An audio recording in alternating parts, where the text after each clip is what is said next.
Bally's Dover is the setting for the Matrons, some of the oldest and most prestigious stakes in the harness racing sport. We'll get right into the action by showcasing the talented sophomore trotting fillies in their over $135,000 event. And they're at the top of the stretch now. They straighten away, and down inside, Venerable still there. Venable on the far outside. Here comes Warrawee, Xenia coming through the stretch. Warrawee, Xenia up on the outside to go after the lead and get it. Warrawee, Xenia draws away. Venerable down the inside, raised by Lindy third, 152-4. Warrawee Xenia paid $18. She got a great second over trip and crossed the finish line first for trainer Mark Stacy. The trainer co-owns this daughter of Walner along with David McDonald, Dale Larson, and Diane Bertrand. James McDonald was in the driver's seat for this victory in 152-4. Let's join Bally's Dover publicity director Al Krasuski in the winner's circle with a couple of the winning connections. Warrawee Xenia wins the Matron Stakes for 3-year-old trotting fillies. With me, James McDonald, Mark Stacy, the trainer. James, you take a look and you figured you got to beat Joviality and Venerable, and they bang it out. What were your impressions in the trip? Well, it was one of those dream trips, you know, it just works out. I was hoping, you know, I could land maybe behind Joviality, but then risk if she moves the lead or gets the lead, then you're going to have to be first up on her. So it worked out great, but I want to start off, I don't want to take any credit. You know, Bob McClure did all the work, and Mark and Sean Stacy, I just was lucky enough to jump on tonight. Well, you do pretty well at Dover Downs. Didn't you win one start last year in the Matron? That's right. Hopefully I can keep the perfect record going into my last drive here. Absolutely. Congratulations. Mark, we were talking in the driver's lounge there. Tell me about Warrawee Xenia. Yeah, she, you know, it's a very talented filly. Started out the year really good, but ran into a few bumps in the road. But she's her own worst enemy. She, you know, if she gets beat, it's usually because she beats herself. But when she brings her A game, and you know, we slipped the hobbles on her a few weeks ago, and that just got her through the turns a little bit better and got her a little closer leaving, and worked out tonight. Well, she showed that she really had strong performances racing up in Canada. And you told me that this is her first start on the 5/8 mile racetrack. You're a little bit concerned, but obviously not any longer. She showed that we didn't have to worry after all, so that was good. And a great drive by James, and you know, like as you said, Bob put the foundation in this horse, and it's a whole team effort. Absolutely. What are the plans for her in the future? That's it for this year. We'll rest her for a while, bring her back and race her next year. Okay, Mark, congratulations. Our matron coverage continues with the almost $144,000 event at Bally's Dover for 3-year-old trotting colts. They come toward the top of the stretch now. They turn for home. King of the North gets ready for Double Deceiver, who swings to the outside. They straighten away. King of the North, here's Double Deceiver out in the center track. Coming through the stretch, Double Deceiver from the outside is up to get the lead and pull away. Double Deceiver's in front. Double Deceiver, trained by Carter Pinsky, picked up his matron victory in 152-4. Owned by Pinsky Stables and McKenna Pinsky, the son of Cantab Hall had the driving services of David Miller. Carter, we're looking at the way the race started out. You figured King of the North looked like he was going to be much the best, but it was a perfect drive by David Miller, kind of stretching him out at the quarter, and came home in the stretch. Tell us a little bit about Double Deceiver. Like you said, Dave gave him a perfect drive today. He's kind of done that his whole life, and he's always looked after him, and today wasn't any different. Got, like you say, perfect trip. Well, we looked at the Breeders' Crown race. I watched that race, and he was closing strongly to finish second. But he shows that he's racing primarily on the mile racetrack. Any questions concerning the smaller racetrack, the 5/8 mile?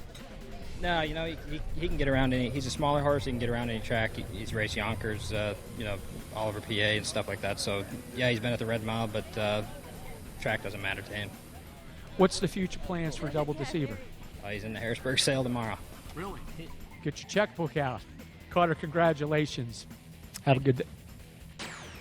Moving on to more matron action, it's the 3-year-old Pacing Fillies division racing for almost $124,000. They're at the top of the stretch with Niki Hill opening up 3 lanes. They straighten away. Niki Hill's pulling away now. Boudoir Hunter on the outside trying to get by Silver Label coming through the stretch. It's Niki Hill with a 4-lane lead coming toward the wire.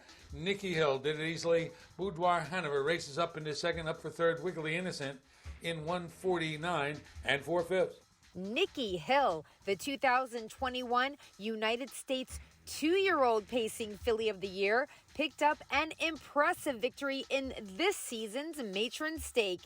The sophomore daughter of Always Be Mickey prevailed in 1:49 and 4 for owner Tom Hill, and Al Krasuski caught up with winning trainer Chris Ryder and driver Dexter Dunn.